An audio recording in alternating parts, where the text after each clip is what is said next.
I'm Pablo Torre, and this episode of Pablo Torre Finds Out is brought to you by Remy Martin 1738 Accord Royale. Exceptionally smooth cognac for all your game day festivities. Please drink responsibly, because today we're going to find out what this sound is. Yeah, I mean, I know a lot of people in the basketball and the gambling space, so, word does get around. Eventually, it gets to me from people that I know.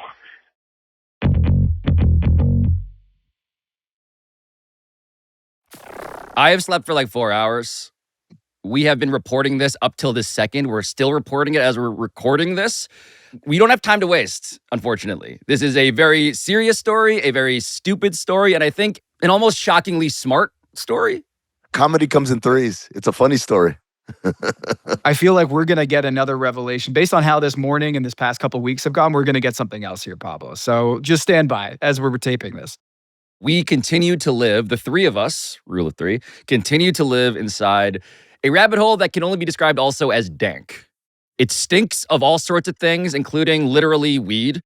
So thank you to Tom Haberstroh and Amin Elhassan for reprising your roles as PTFO correspondents. It is great to have you here. It's great to be here.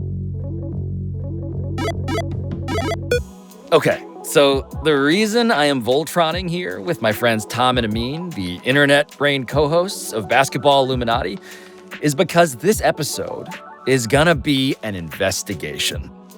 An investigation into the newest and quite possibly weirdest mystery in the era of legalized gambling on professional sports. And this investigation required not only a dozen sources, as well as the kind of statistical insight you can only get at tomthefinder.com, but also in Amin, a former Phoenix Suns exec who loves Nicolas Cage movies, as you will see. Because in April of 2024, as you might recall, an obscure Toronto Raptor named Jontay Porter got banned for life from the NBA for betting on and tanking games, allegedly, as early as January 2024. Porter ultimately pleaded guilty to conspiracy to commit wire fraud in connection with a deli owner named Omar Aday and a few other gamblers. And on our YouTube channel, by the way, you can now see a photo of these co-conspirators from the federal complaint. Omar Aday is the guy in the top left in the red hoodie. But that was then. A couple weeks ago, on the eve of NBA free agency, the spotlight turned to someone new.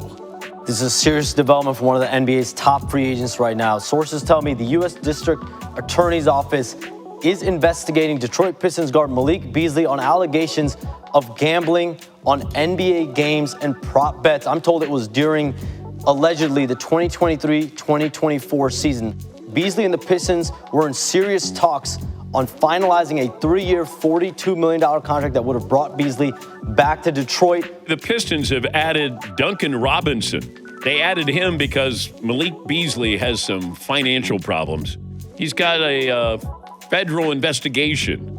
Source told me this situation is worse than the Porter situation. Oh, they released the information for a reason. The timing of the release is for a reason. The government wants to get as much attention as possible. Oh, this is FBI? This isn't local. This is FBI? Yeah, this is under federal investigation.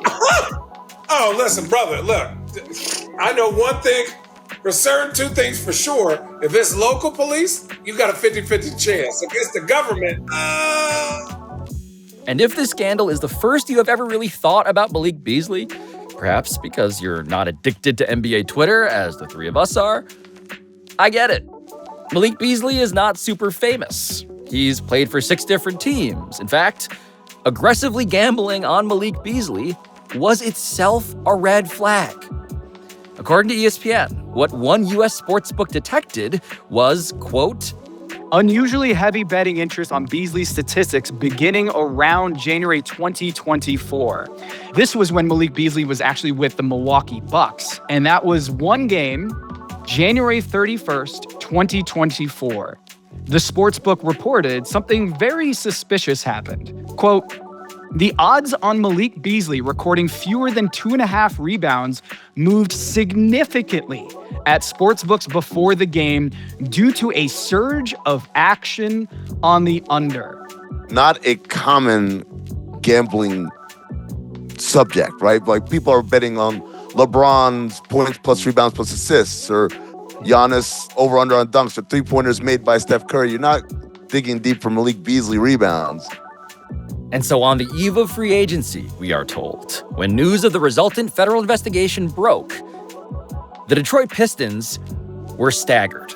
They had met with Malik Beasley, according to sources that I talked to, Malik Beasley and his agent, and were basically ironing out the markings of a $42 million contract. 3 years, $42 million, which, if you look at the capology, that's basically the full mid-level exception. Which Malik Beasley was so close to getting. In fact, if there's one more thing to know about Malik Beasley right now, it is that as a basketball player, he is radically different from Jontay Porter. Malik Beasley is one of the greatest, full stop, greatest three-point shooters in NBA history. He had the Minnesota Timberwolves single-season three-point field goals made record. And then a couple years later, he did the same thing with the Detroit Pistons. The list this past season, it was Anthony Edwards very narrowly, just ahead of Malik Beasley, who was ahead of Steph Curry. Malik Beasley, statistically, has scored more three-pointers per minute than any player in NBA history except for Steph Curry. Think about that. We are talking about, in a three-point era, Malik Beasley does more of these things than anybody who played at least 500 games in their NBA career, except for Steph and Wardell Curry. The reason why Malik Beasley, that number, that money vaporized, by the way, possibly Malik Beasley's career now has vaporized at age 28. Right. And this led us to then try and monitor as much activity as we could ourselves by grinding tape. What's publicly accessible? And so what do? We looked for every piece of evidence we could find in the public record. And this happens to also be how we found this clip, which was buried inside a vlog on Malik Beasley's YouTube channel from 6 months ago during the best NBA season of Malik Beasley's career when he was with the Detroit Pistons. And Malik Beasley is pushing a shopping cart through a Target in Detroit, and he suddenly gets spotted by an employee at the store. Bro. Hey, Luis, bro. What up, though? Oh, what's going on, bro? That's crazy. What you looking for, bro? I need a monitor, but it's all good. I gotta go practice. Yeah. You ain't got time? Huh? Y'all been on a I appreciate it. Real Thank you. Do you have a... I can't hear that. I can't hear that. Malik Beasley holding his hands up in the air and saying, whoa, FanDuel. I can't talk about that. That's right. And as we will find out in this story, everything is so complicated. Like even that little clip. And that's not even a clip that's been circulating on Twitter or Reddit or TikTok. We found that one buried, but the stuff that's been going viral. There's one in particular, right, that is back to his days in Minnesota. This Minnesota one viewed 14 million times. And everyone that I talked to in reporting out this story, they had all seen this clip. And they'd all laughed at this clip in ways that everybody, where it's just like, I mean, come on. What this clip is showing us is a very alert Malik Beasley with 5 seconds left in the game, waiting for a free throw to be attempted by the Clippers, who are up big in this game. The Timberwolves are going to lose this game. But Malik Beasley doesn't just get the ball and let the clock run out. He gets the ball and sprints all the way down the floor. Beasley's going to get it off. One last shot. How about Beasley? 21 points. And then does a two-handed dunk right before the buzzer. And what's interesting is that cut the Clippers' lead from 9 to 7. The spread on that game, guys, was 8.5. So went from the Clippers covering to the Minnesota Timberwolves covering after that play. The thing I'm fascinated by is the amount of people saying, there it is, proof. Oh, that's proof. You see how he looked over there on the bench and then he looked up at the score. That's proof that these guys are gambling. I'm like, you're basically accusing someone of the ultimate crime within this profession. And so you get viral tweets with someone saying, oh, Malik Beasley's 100% going to jail, or yeah, he's done, he's finished. And it's just wildly irresponsible. Here's the complexity, though, that Tom is alluding to. Malik Beasley has already been to jail. Separate story. We're going to get there, Amin. We're going to get there. We'll explain that in a bit. But one source I spoke to who was close to several of Malik Beasley's current and former NBA teammates immediately told me, when I asked if he had heard anything about the gambling issues, quote, he's a dumbass. I believe everything, end quote. So that's not enough. We had to keep digging. The thing that we got to, guys, the real story inside the story that no one else is really talking about is this mystery. It is an online mystery that I believe, that we all now believe, is the key to understanding the story of Malik Beasley, as well as this era, the era of legalized gambling in sports in general. And this mystery started in January of this year with a Twitter user who goes by the name of Freemoose _NBA. You might remember that on January 30th, 2025, a few months ago, this news broke.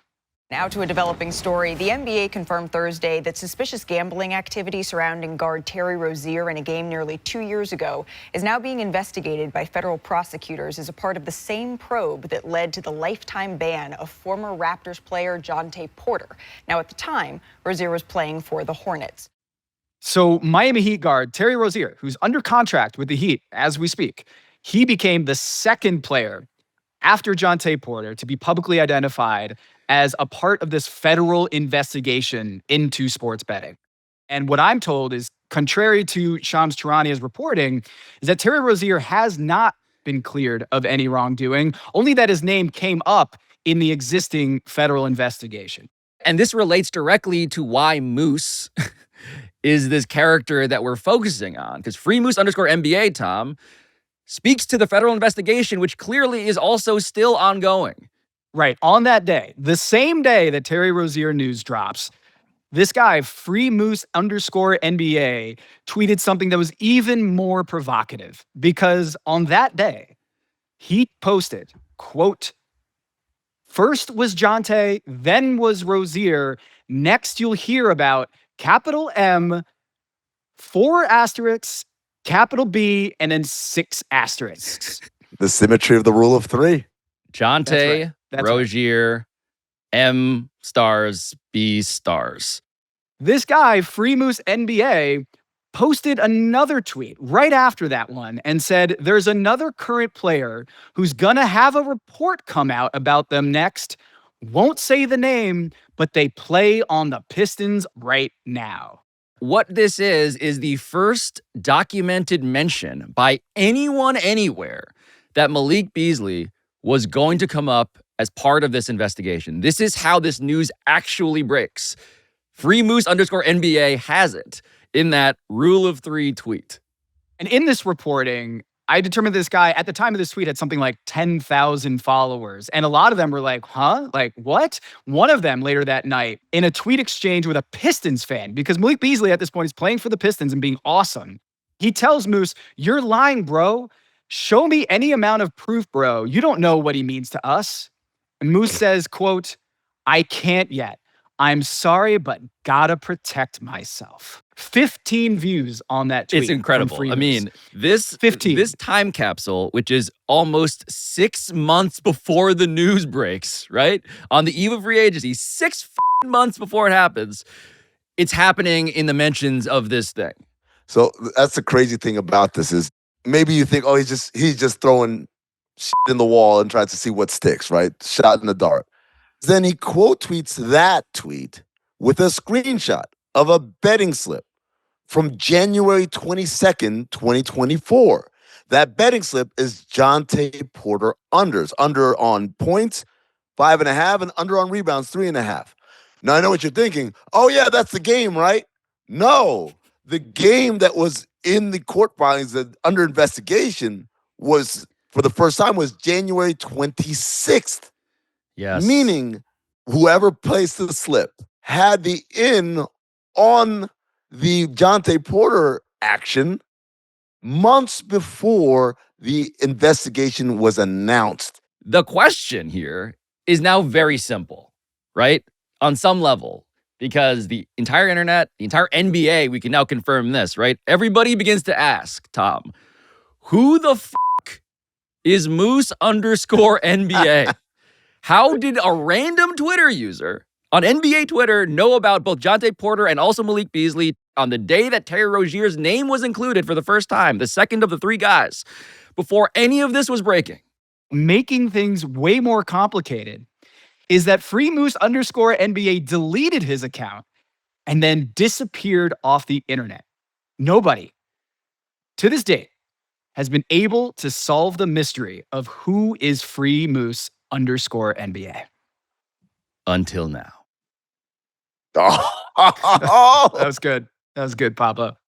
I just need people to know this is a story that involves not just Freemoose NBA and not just Nick Cage, but also a legless woman, Carmelo Anthony, meme coins, my old friend Larsa Pippen, and arguably, guys, the greatest play in modern Knicks history. Hartenstein gets it out to Anunoby. DiVincenzo a three. Bang!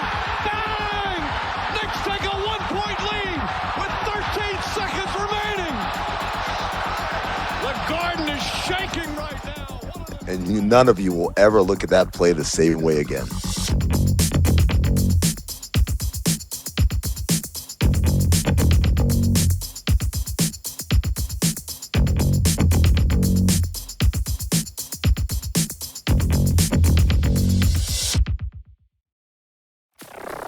Okay, so before we get back to the mystery of Freemoose_NBA, we need to also very quickly explain here, as much as we can, where Malik Beasley himself actually comes from. And I did not fully appreciate this until we got into the rabbit hole on him. I did not know this at all until we started digging into all of this. Malik Beasley comes from Hollywood, right? His parents are both actors. His mom has had small roles in Tyler Perry movies, in The Hunger Games, in Bad Lieutenant Protocol with the aforementioned Nicolas Cage. When was the last time you saw her? I see her that morning. I go by in case she needs anything. But that morning, she said she needs something from the grocery, and she called there and had it delivered by a boy to her home. Help me, please.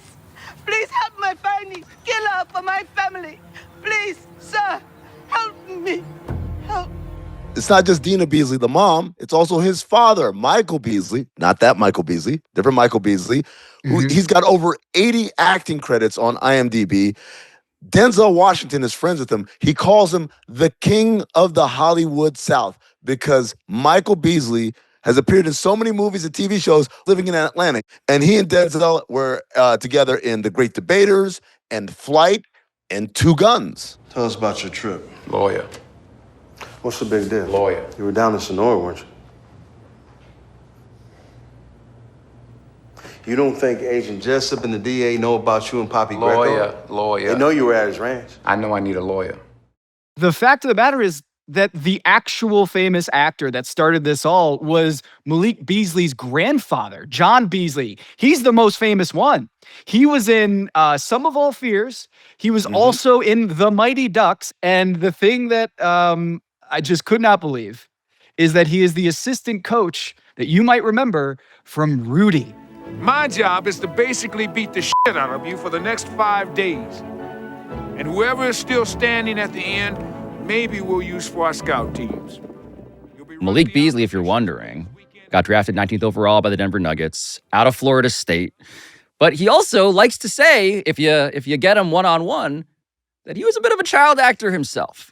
Honestly, if you want to see me in the background, I'm an extra. Look in Medea's family reunion. What were you doing as an extra, bro? I was an extra in Medea's family reunion. If you want to see me, I was dancing with my mom. I don't think any show has ever investigated Medea's family reunion more thoroughly than Pablo Torre finds out. We assigned a certain fact checker, producer, to go through the film a total of 5 times. We're looking for young Malik Beasley dancing with Dina, right? We're looking for this scene that he describes on that YouTube live stream with Neon. And we regret to report that we could not find this. We found no evidence of it. We're fact-checking every element of this story, as you will see, as much as we can. But something we did find instead is a quote that Malik's parents gave to an outlet called noiseomaha.com in 2022. According to Michael, his dad, quote, "Sometimes Malik wants what we have, and so he's in a rush to get it. people think because these guys have a lot of money, they're mature. End quote. Dina, the mom, adds that making millions of dollars at a young age, quote, does not equate to knowledge or experience, end quote, which I think naturally does bring us to the time we mentioned before where Malik Beasley in real life did go to jail. What you should know about that incident was it came in the spring of 2020. When Malik was with the Minnesota Timberwolves, he got married to a woman named Montana Yao. And by the fall of that year, his house had been mistakenly added to what is known as the Parade of Homes Tour, which in the Minneapolis area is not just a big event. This is one of the biggest home tours across the country. Now, if you're looking for something to do this weekend that doesn't include large groups of people, how about taking a drive to explore some of the beautiful homes on the Spring Parade of Homes tour? Yeah, there's 434 houses open noon to 6 today and tomorrow. This is when a car full of people pull up to Malik Beasley's house. And apparently in the court records of this incident, he had roped off the driveway that you're allowed to be in. Your parade is not welcome here, is the implication. Exactly. Move along. And so this car pulls up to the side of the road, not in his driveway, to the side of the road to figure out what are we going to do next. And that's when they turn and they hear a knock on the window, and Malik Beasley came out. He pointed a rifle at the car. And that incident was reported to the police. The police come to the property, Malik Beasley's house, and they search his house. And this criminal complaint, which we pulled on this, you learn that the officers found multiple guns, almost 2 pounds of weed, this is my favorite detail, a notebook that had written across the cover in all caps the word trap with 2 exclamation points. And the notebook contained, in case you were, of course, wondering, quote, rules for smoking marijuana in the home. And one of the rules, quote, only spend $2,500 a month on weed, end quote. Only.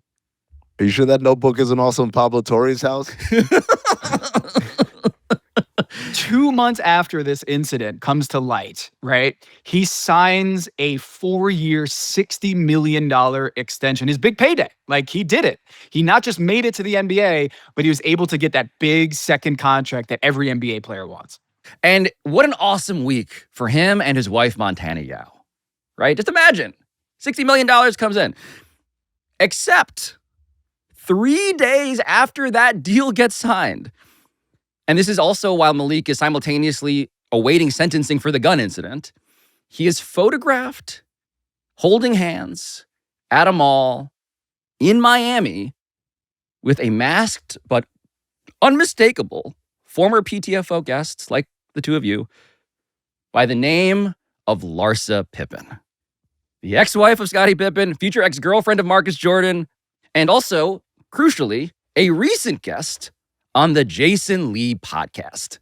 When you look back on a Malik and go, that was a mistake, why do you think you didn't see it when I saw it? Because I had COVID brain. I had just had COVID. I was stuck in my house. I hadn't gone anywhere, and he was there, and he was like on me, like, let me see you, let me come see you, let me come see you. And I thought, okay, come see me. It should come as no surprise to everyone that Malik's wife, Montana Yao, filed for divorce.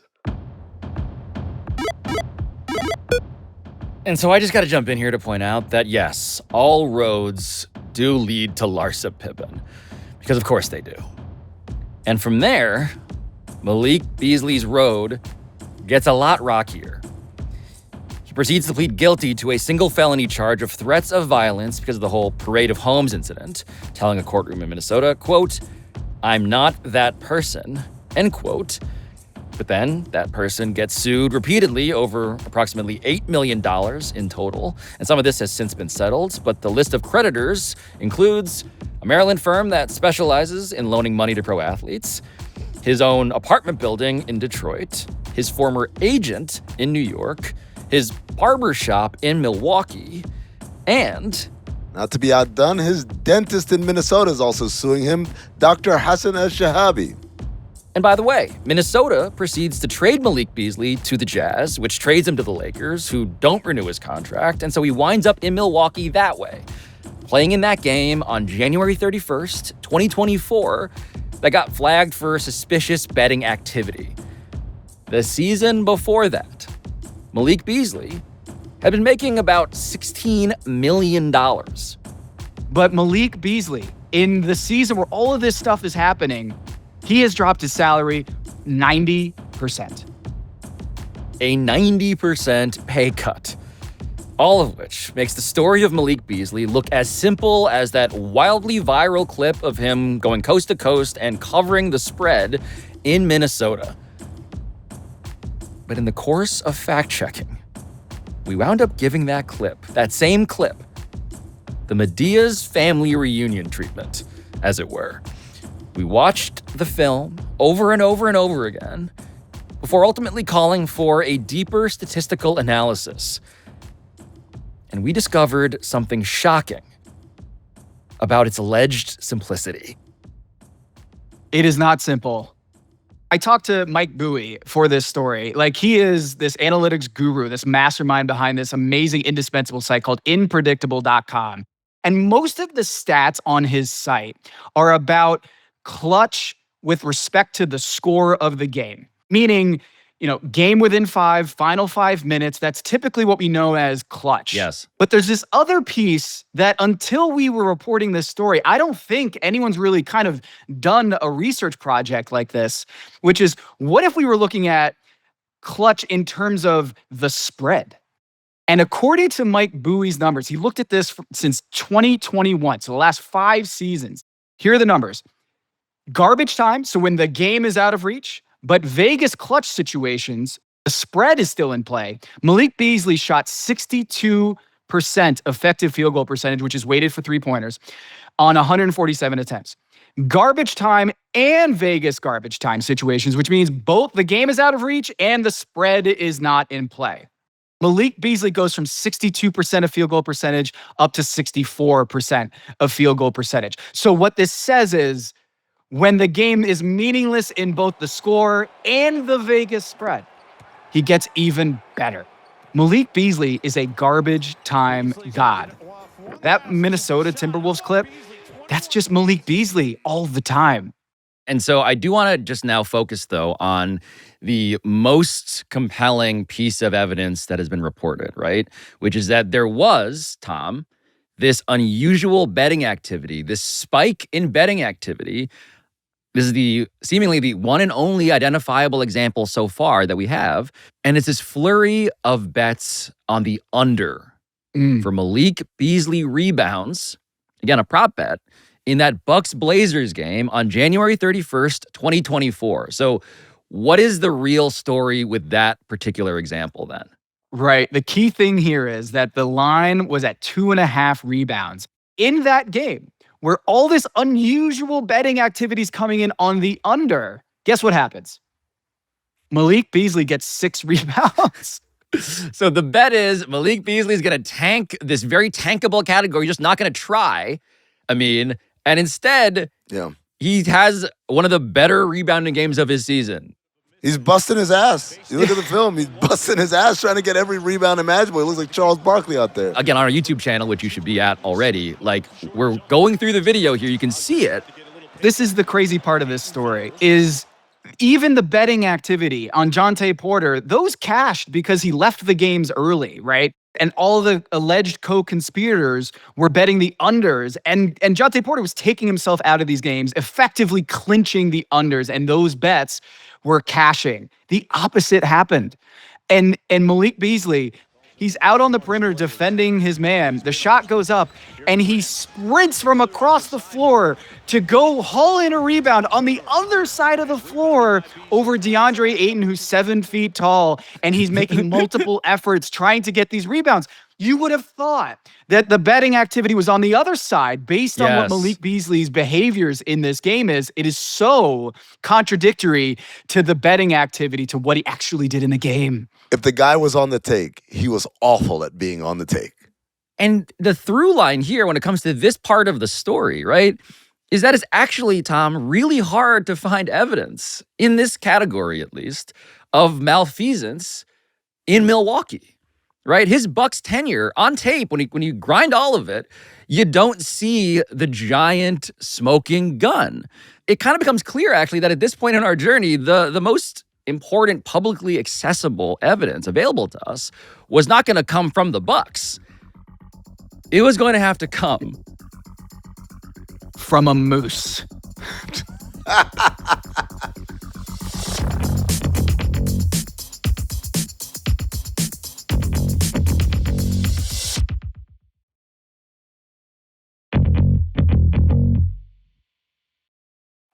So the mystery, right? The mystery we've been teasing of how in the hell some random Twitter user had predicted 6 months before the Malik Beasley news broke that Malik Beasley was going to become the third NBA player investigated for gambling.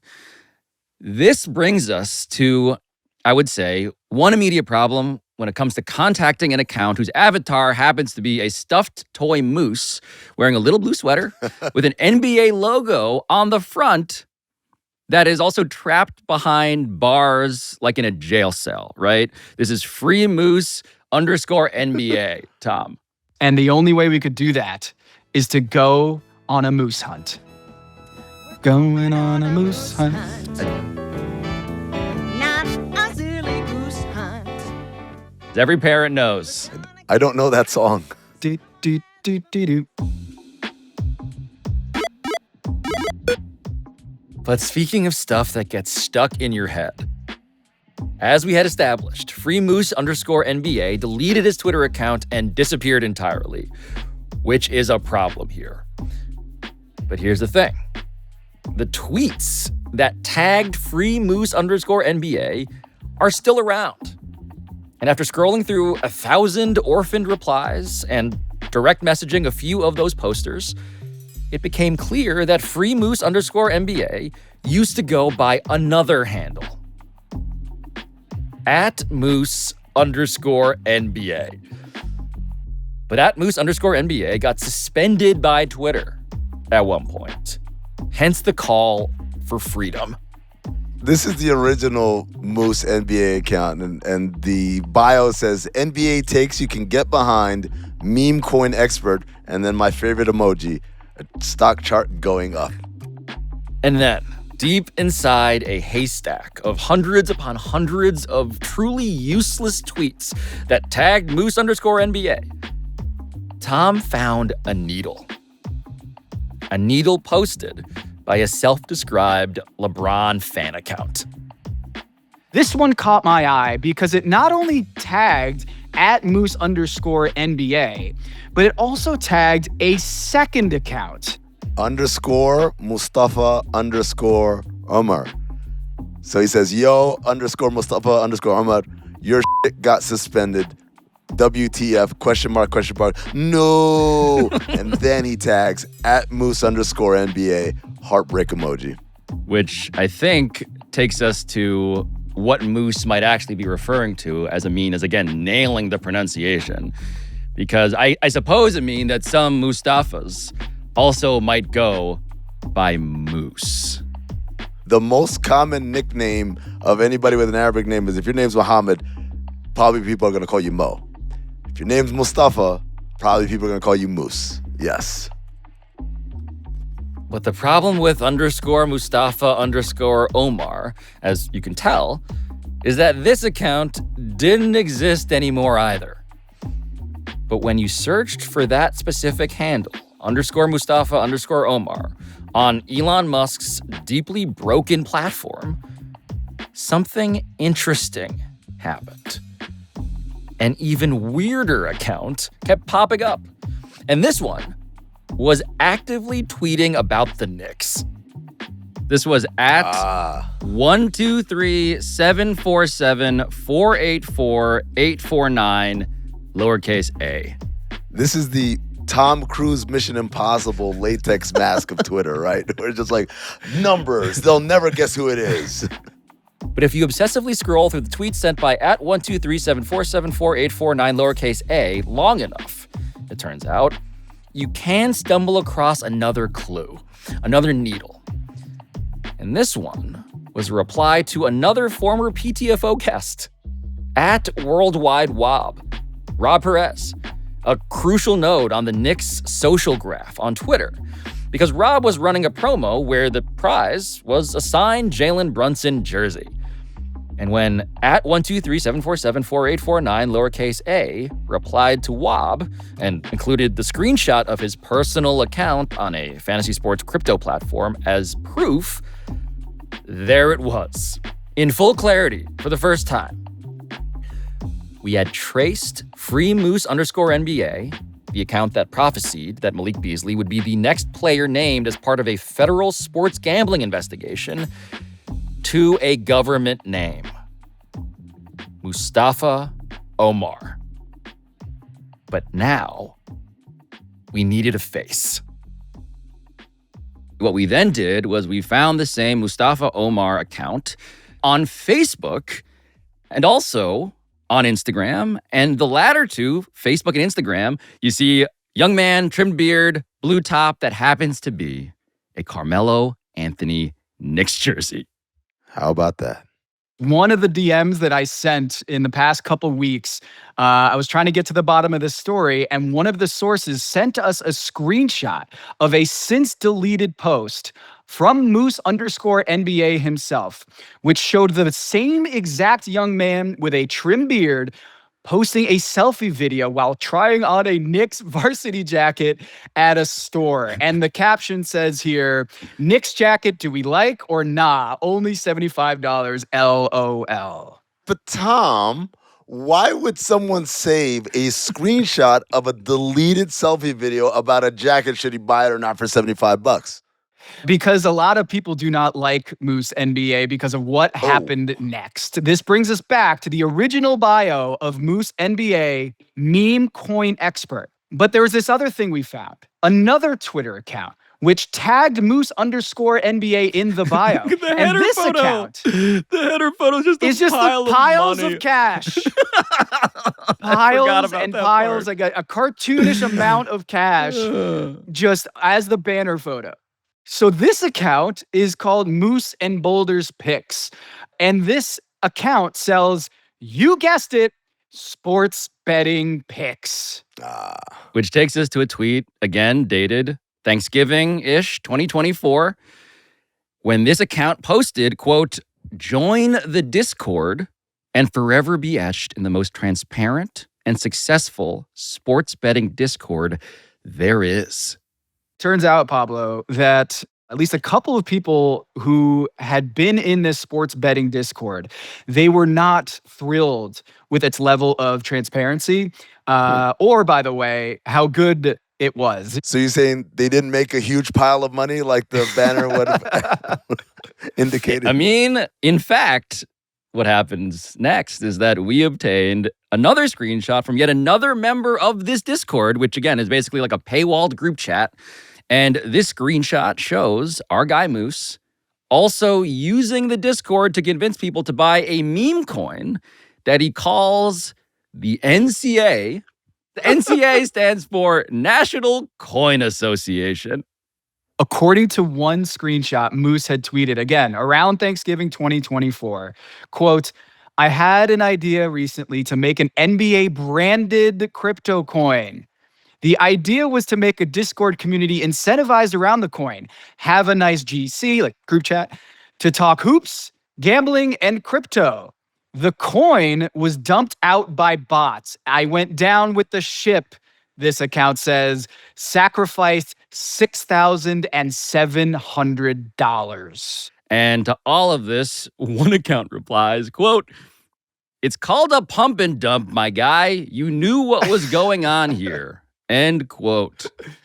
This thing that we're looking at is the sort of business that would theoretically incentivize its owner to prove that he somehow has access to money, to inside information when it comes to sports betting picks, which he's selling on this side hustle thing. It would help, if you were running such a business, to be the guy who was, let's say, ahead on the Jontay Porter news, ahead of the Malik Beasley news, and maybe even ahead of both of those things before not just the internet or the media, but again, the Detroit Pistons themselves. Right. And so we're trying to follow the money. And when you follow that money, and you follow that 1237474848849A account and look at the replies, the artist formerly known as Mustafa Omar is repeatedly bragging and sending people the screenshot of Freemoose himself, predicting the prophecy, the Malik Beasley news. So he's out here in this anonymous account saying, hey, don't forget about this thing. This is insane. You guys understand that? It's like so funny to he me. like let me think if I can follow the logic here. He's like, hey, you should trust me because I have the inside scoop on what bets are gonna hit. Well, how do you have that? Well, because I know they're cheating. The whole point is, I know because they're fixing it. And so as we're scrolling through these brags, right? This is the reporting process. We're scrolling through these brags. Brag. I had a question that occurs to me as I'm just seeing this happen over and over again. And the question for Tom was, if you were to slide into those DMs, Tom, do you think Mustafa Omar might actually want to talk?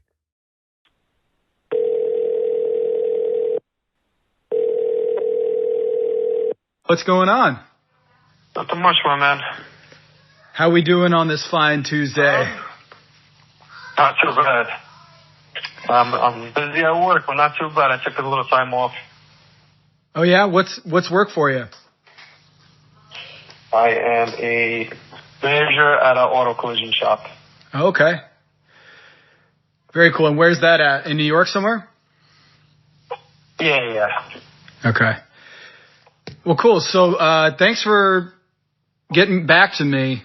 We're doing like this story on Malik Beasley, and your Moose stuff came across when we were like going into the story.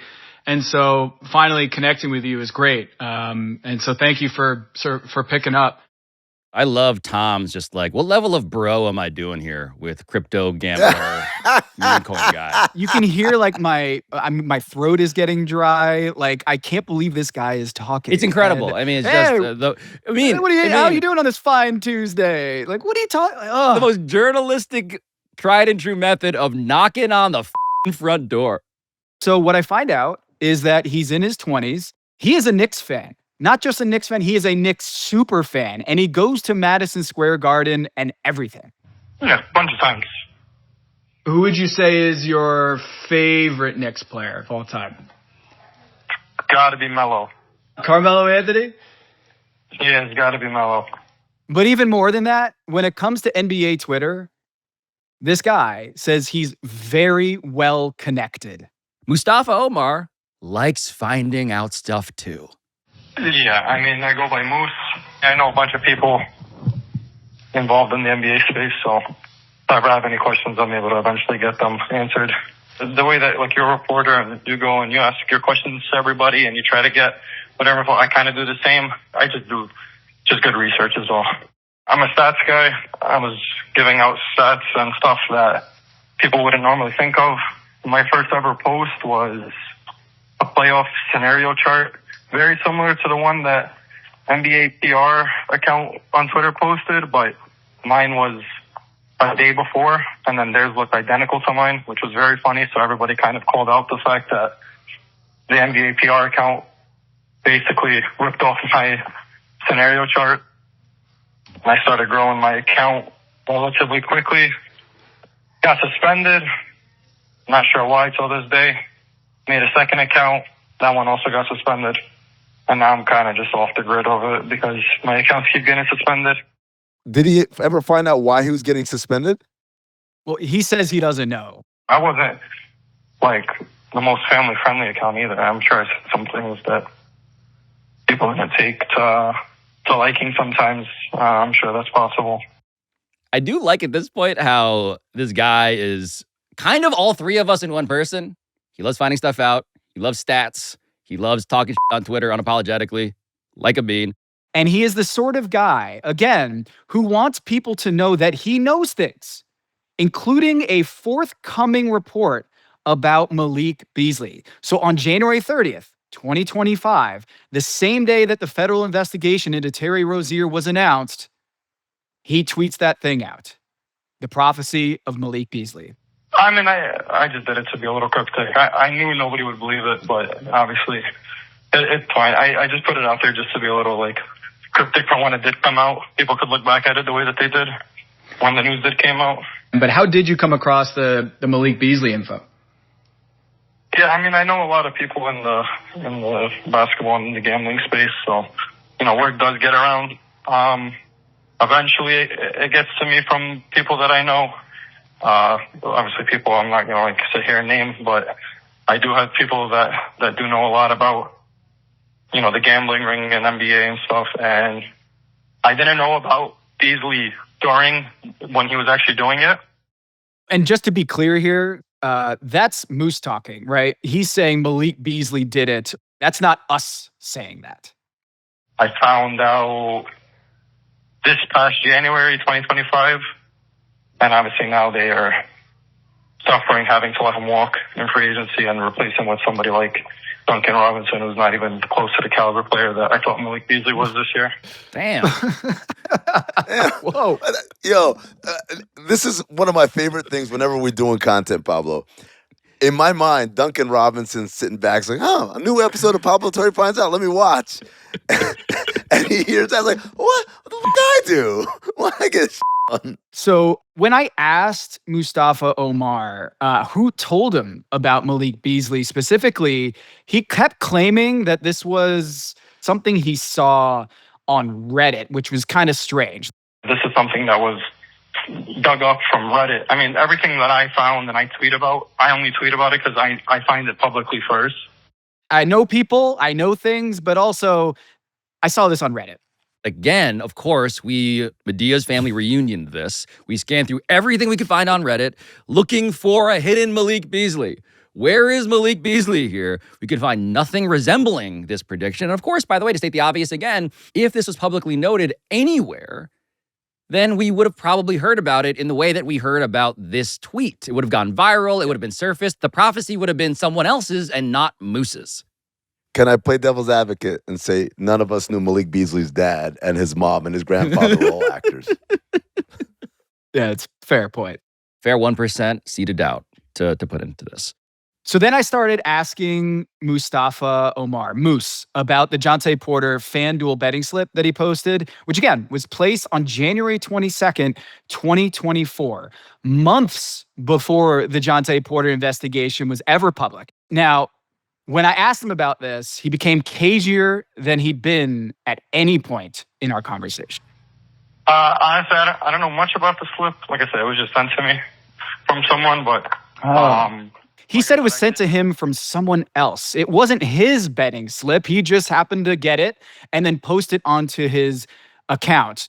And this is where we should mention something we have not yet told Moose, which is that deep in our reporting, we found yet another screenshot. Yes, another one from Moose's private paywall Discord, where he was trying to drum up business for his next meme coin, the sequel, not just National Coin Association, which he apparently, lost his shirt on.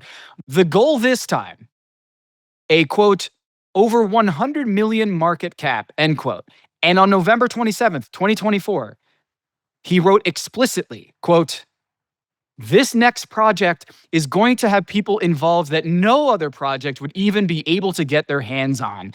Some names I can't even legally mention because they made so much money off a certain NBA gambling incident last season and are facing trials. But they will be involved in this.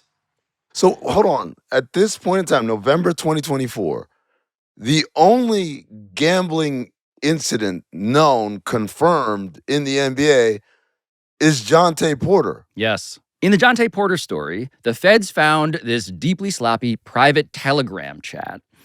And the most memorable character in Jontay Porter's group chats was the owner of a deli, on Roosevelt Island here in our city of New York. And this deli owner, who I mentioned at the top of the episode, was not merely a person that Jontay Porter owed, quote, significant gambling debts to, according to federal prosecutors. I also remember this deli owner as a New Yorker because he had been previously embroiled in a scandal of a different kind. And this is the scandal that involved an unhoused woman who fell into the subway tracks as the F train was approaching. And as a result, she lost both of her legs. This woman sued, wound up settling with the MTA, which runs the New York City subway, for $4 million. The person that she trusted to cash one of her final settlement checks for around $800,000, according to these legal documents, happens to be this same deli owner. What the fuck? By the name of Omar Aday.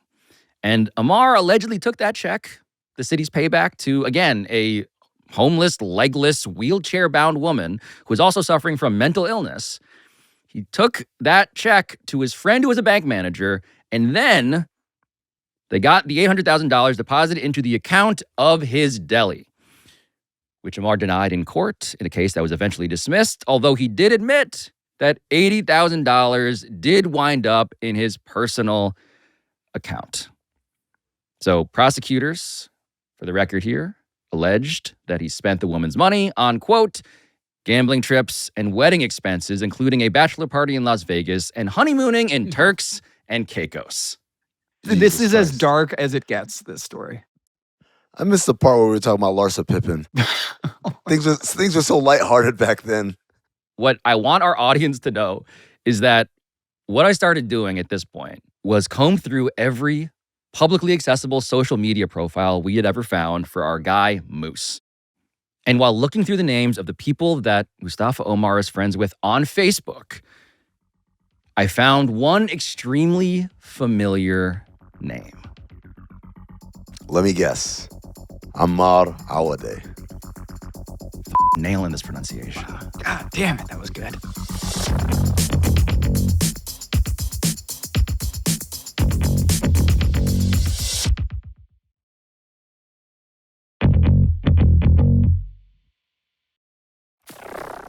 So he's not lying when he says, I'm connected with a guy who's involved in the NBA's gambling incident. Yes, a certain NBA gambling incident.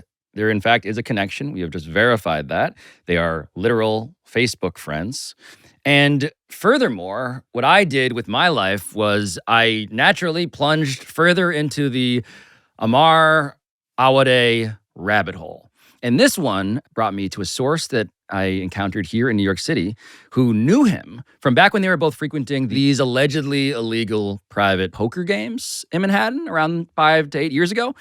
And my source says that this game that they were playing in actually took place in a private apartment. This is how this worked. Residential building, top floor, just blocks away from Madison Square Garden, actually. It has since moved, but that's where it was at the time. And it's a sort of game where the minimum buy-in is $2,500, a.k.a. the monthly allotment for weed, according to the trap rules that we encountered before. There is no maximum, it turns out. And it's otherwise full of lawyers and doctors and hedge fund managers. And also, according to my source, several of the names on those Jontay Porter group chats who also wound up getting arrested. One of those Porter associates who got arrested was a dealer at this poker game, I am told. Another dealer who went by the name Bruce. And both of those guys, obviously, also got ensnared in this probe. And anyhow, when I showed my source to, again, fact check this profile, this Facebook profile of Omar Aday, what he immediately said, without any knowledge of any of this episode, I didn't mention Mustafa Omar and how they're friends or anything. I showed him this photo, and my source just immediately laughs over the phone. And he identifies him as, oh, yeah, I have stories about this guy.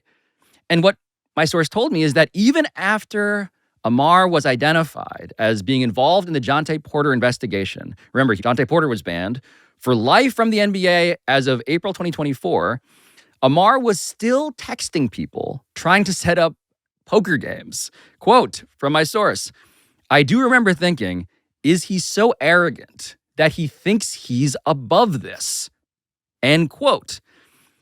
This takes us directly back to the phone call that Tom was having with the guy who loves Carmelo Anthony, who is Facebook friends with Omar, who had also just been telling you, Tom, I believe, the following about the Jontay Porter betting slip screenshot that he tweeted out back in January of 2024. Honestly, I don't know much about the slip. Like I said, it was just sent to me from someone, but So here I had to do the most important thing in this conversation. I had to ask Moose about his connection to Omar directly. Are you friends with or do you know Omar Aday? No. No? No. Okay, because I saw that you're Facebook friends with Omar, and so I figured maybe that was somehow you were associated with him. No. That's it. Just no. Like, this guy's been super chatty this whole time, and when I bring up Omar Aday, just one word, no. Which brings us back to the Facebook profile of Omar. Another photo that you can see on it at the top, the banner photo.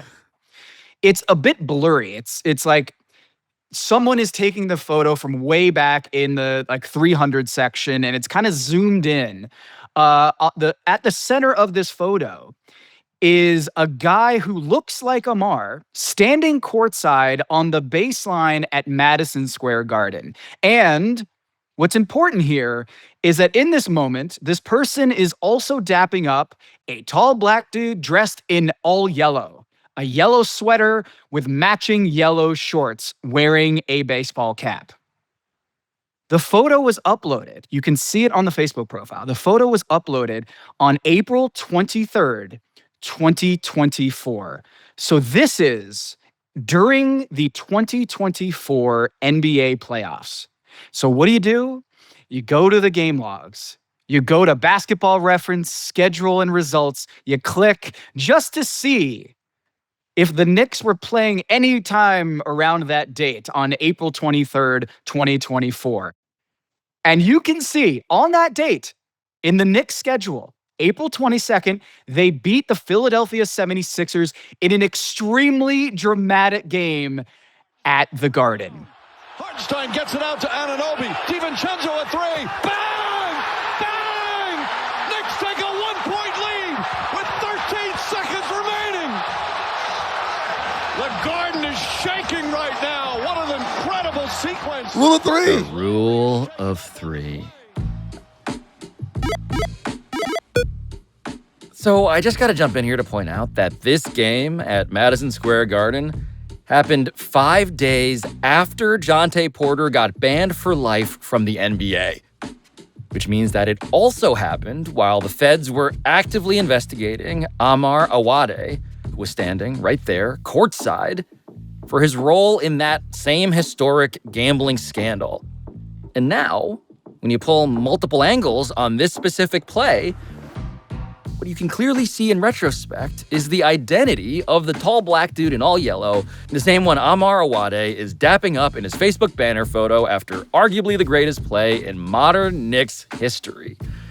Because, of course, it's Moose's GOAT, Carmelo Anthony. Amazing. He looks jubilant. It looks like he's the happiest day of his...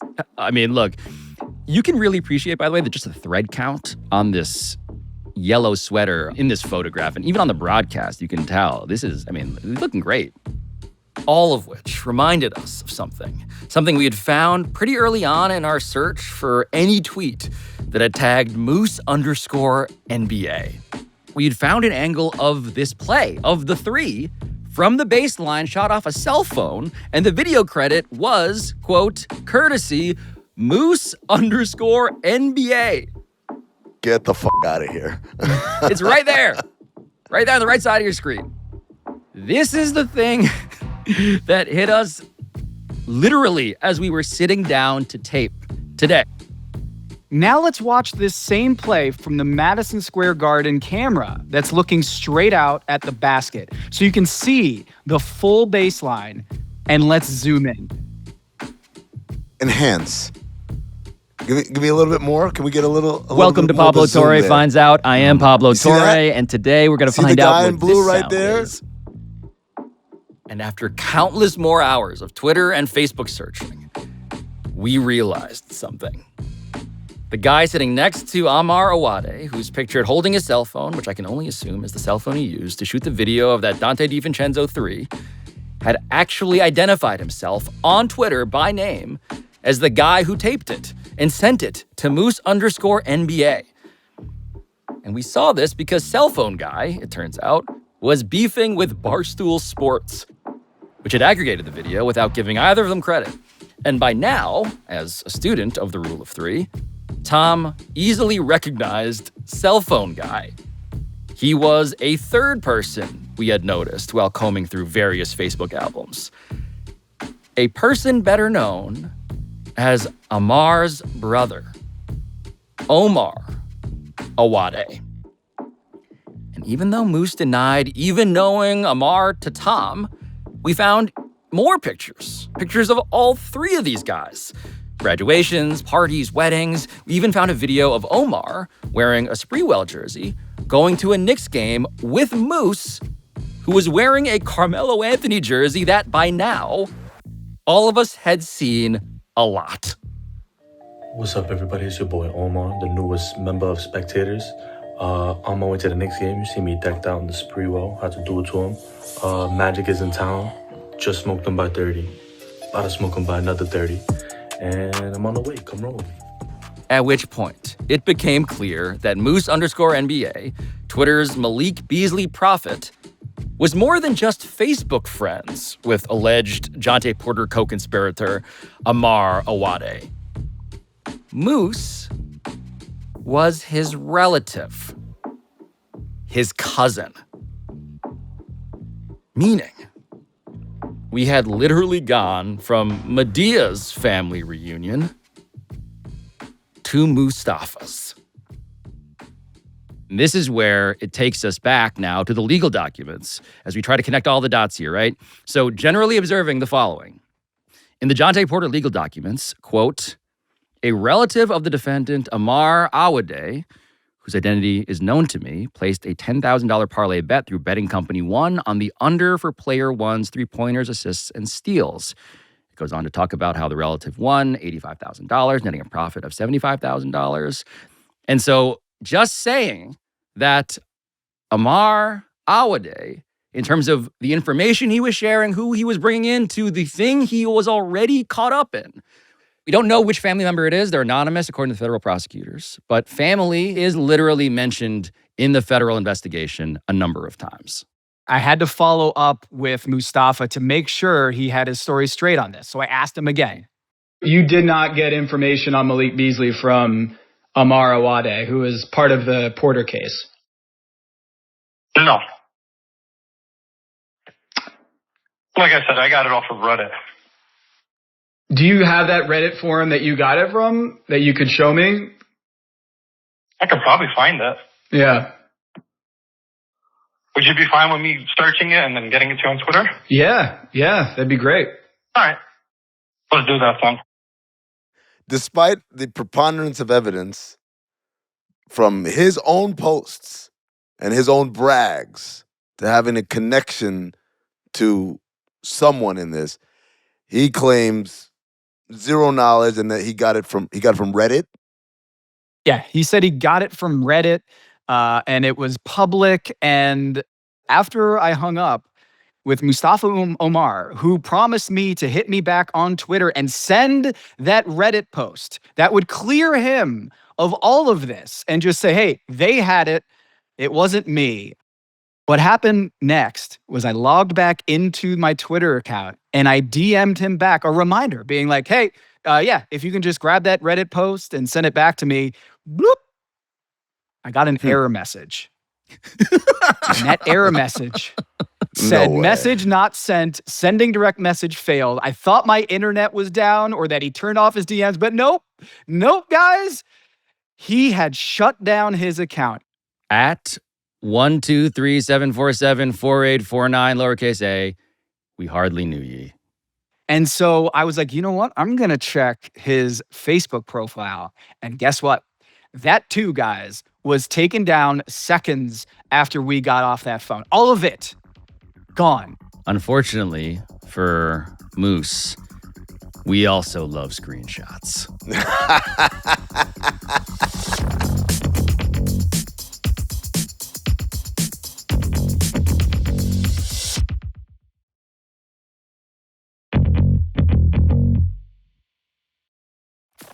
So this is the part where we need to just sort of like take a step back, maybe breathe, just think about what it is that we're finding out here today.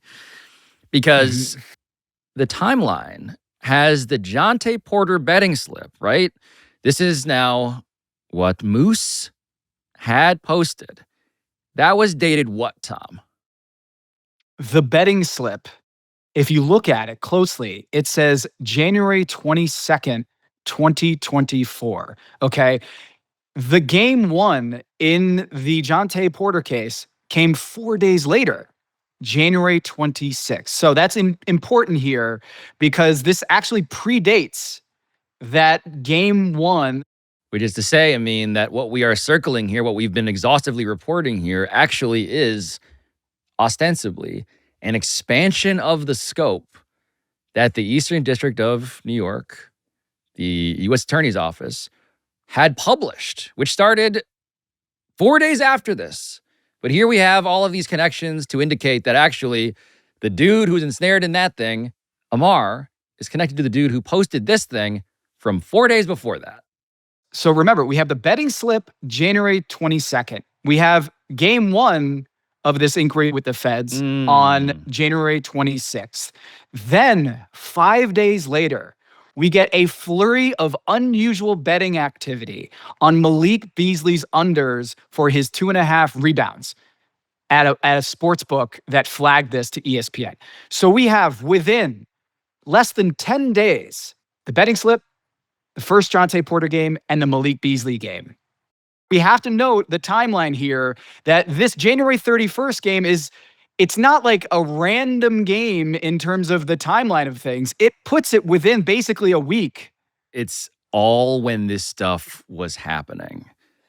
In our example, again, of the rule of three, this is how this all was unfolding.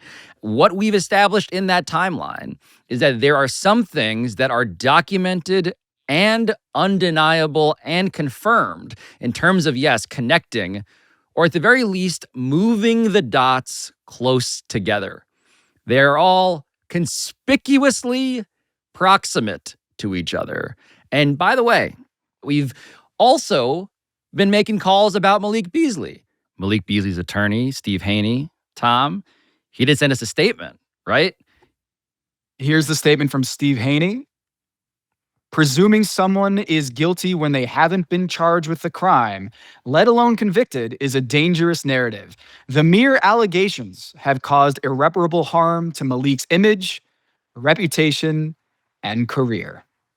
The note I want to get to at the end here, by the way, is that when it comes to, so what explains all of this, right? Our investigation continues. It does. It continues because we have reason to believe that these are not coincidences, that these are connections. We have reason to believe that when it comes to unusual betting action coming in on an under, Malik Beasley winds up hitting the over pretty hard through his level of hunger and play. But you also have Moose and Omar and this Facebook friendship and these details and these pictures courtside that we should not say what we are tempted to, but we should present, in the words of Denzel Washington in Two Guns, one thing might be important for everybody going forward. Tell us about your trip. Lawyer. What's the big deal? Lawyer. And the DA know about you and Poppy Greco? Lawyer. They know you were at his ranch. I know I need a lawyer. And on that note, this is where I should probably mention that the lawyer for Omar Aday, who is currently on house arrest, declined comment to PTFO, as did the U.S. Attorney's Office for the Eastern District of New York, which is an entity that I now wonder about too. Because what I found out today is that our moose hunt has actually expanded the FBI's scope of the Jontay Porter scandal, the betting scandal, beyond what the government itself has been able to publicly establish, at least. And we have connected it now to the prophecy of the Malik Beasley investigation. If not Malik Beasley, noted garbage time god, himself. But maybe my biggest takeaway here, as we try to square that particular circle, concerns what it really takes to investigate a scandal like this in the age of legalized sports gambling. And legalized sports gambling is obviously everywhere now. DraftKings was the sponsor of this show for the first year and a half of our existence. They remain the major partner to Meadowlark Media. And to their credit, by the way, they want to catch bad actors. They are incentivized to try and flag those suspicious bits of betting activity. That's how a lot of this stuff is being caught in real time. And yet, this age has spawned a wave of conflicting incentives and new vulnerabilities. And this general confluence, in the words of Moose's Discord, of hoops, gambling, and crypto. Which means that I am left here at the end, presenting my internet-brained, exhausted friends, Tom and Amin, with a disturbing truth about ourselves. The characters everybody needed to study this entire time were on the place that we all say we want to leave, but clearly haven't. NBA Twitter. The Godfather 3. Every time I think I'm out, they pull me back in. The rule of The Godfather 3.